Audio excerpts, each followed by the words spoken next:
Corey here with Corey's Coins LLC in San Diego. I wanted to give you guys an update because we are getting ready to, sorry about my office. My office is a little dirty right now. We're shipping out some miners. But we're on the home stretch of getting the giant solar system installed on the property. So this will be the largest residential solar crypto mine in California, essentially, because California only allows you a maximum residential amperage of 400 amps. So we went through the entire process, which took forever to get the service upgraded to 400 amps, which I've kind of talked to you about before. But we actually just had our final inspection done the other day. So basically we have the new power coming in from the street, going down an electrical pole across and into our 400 amp split panel that we added. And this is a remote panel, so I had this panel put on the actual building.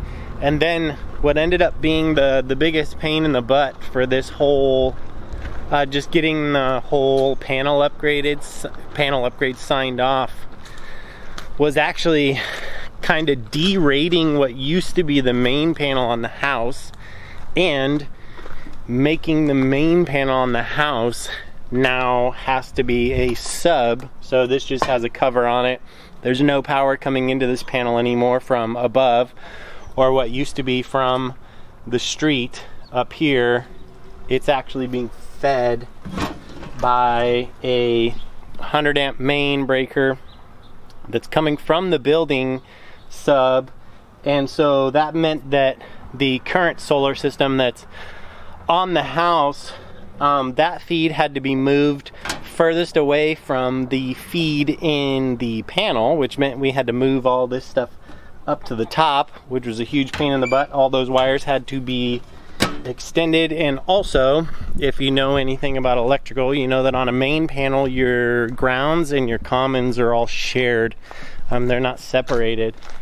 But on a sub panel, they have to be separated because they need to be able to make their way back to the main panel, to essentially, if there is like a major load discrepancy, essentially they can pop the breaker on the main panel.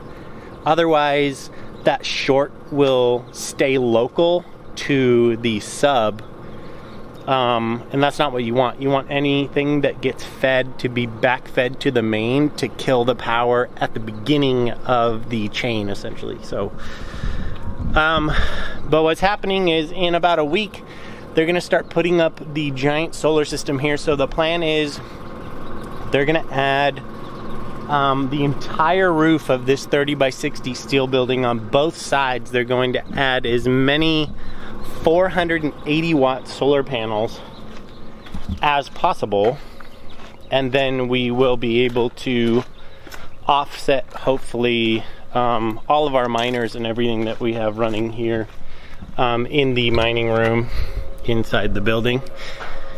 But as you can see, we have our huge 30 by 60 steel building, and yeah, everything. When I had this building designed, I had it designed with the intent to put solar on later on anyway. So I actually had them add a couple of extra UFR grounds when we did the footings and the slab. So that should all work out really well. But essentially, we should be able to get all of this stuff dialed in and set up. Hopefully they can get this thing put in and turned on before the end of this month. So that's the plan. So hopefully we can get everything up and running, and then this should be the largest by just default, because so essentially you can't put a larger solar system on this, on a 400 amp panel, and you can't put any larger than 400 amps in a residential home in California, so we're kind of limited to the 400 amp panel. If we could have gone to like 600, something like that, or if we were able to split the property up and add another panel, which is what I tried to do in the beginning, then we could essentially put multiple solar systems on the same grid, but they'd be separated anyway, so technically it wouldn't be the same anyway. But so hopefully we're getting the ball rolling on this. I'll keep you guys updated as we go. I'll probably shoot some time lapses of them installing everything also, which will be cool. But it is like 100 and some degrees outside. I'm in San Diego, so they're gonna be super hot up there. I'm not sure what they're gonna do about the skylights that are up there. We'll see if they end up covering them up or not. So, but I'll keep you guys posted.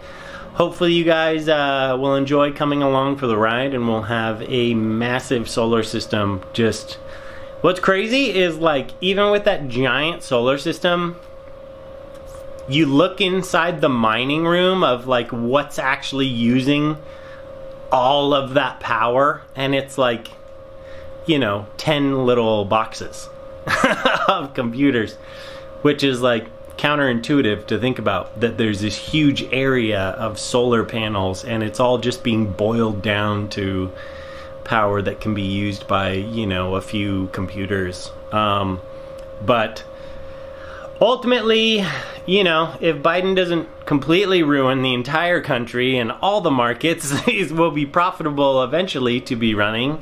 At least what sucks right now is I'm still running the miners, even though they're not, you know, very profitable. But once the solar is in and we can hopefully offset a lot of that, then what I think might be a viable solution is to actually put some of the miners on a timer and have them shut off during peak hours, because the way that the metering works, you're actually, it's not really 1 kilowatt per 1 kilowatt or net metering. It's more of a, well, it is a credit system. So you're getting a credit for the price of that kilowatt in the time tier that you created that kilowatt. So if you're burning a bunch of power, which the miners run 24/7, if you're burning a bunch of power in high rates, which are, you know,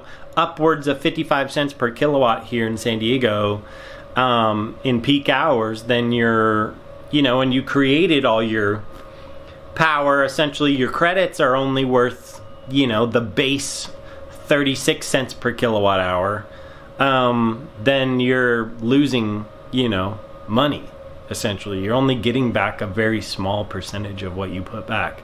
So it would make more sense to kind of shut the miners down during peak hours, so you're not using your kilowatts at a discounted rate, essentially, because you're essentially not being paid as much or have as much of a balance. You're using a lot more of your balance of power during the peak hours. And obviously SDG&E sets up all this stuff to where, you know, your peak hours are always when the solar is not producing, because they don't want to credit you for peak power that you're making when the sun's not out, right?